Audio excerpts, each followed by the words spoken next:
Something that my mom Ina likes to do is she likes to do renewal incentives that actually add value to the property. So for example, to entice the existing tenant to renew their lease and stay for another year, maybe we'll offer to shampoo their carpets, or we'll look and see if, maybe we were planning on installing backsplash or replacing their stove or something like that. Well, it's like, well, why wait to do that before they move out? We could just do it now, and then that could convince them to stay. Yes, that costs money, so that renewal wasn't free, but that's a cost that we were probably going to incur anyway, and it adds value to the property basically. So yeah, renewals are really great. It's something that I really want us to become fantastic at renewals, because I think it's just such a pivotal key indicator that is a reflection of healthy performance. Because if a tenant renews, it's a big compliment to the office staff. It's a big compliment to the maintenance team,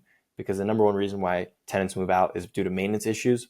So if the maintenance team's crushing it, if the office team has good customer service, and we have a good product, then we should be able to get our renewals. And then, kind of to connect our previous slide to this point, there's far fewer tenants leaving multifamily and entering single family homeownership, right? So I think MAA or one of these shops is talking about how they typically see 20% of their turnover come from tenants leaving and buying a home.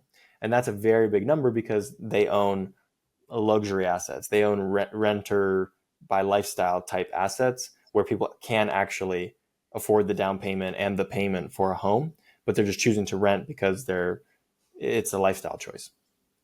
So 20% is a big number, but right now they're seeing it cut in less than half, less than 10%, because it's not the case anymore, right?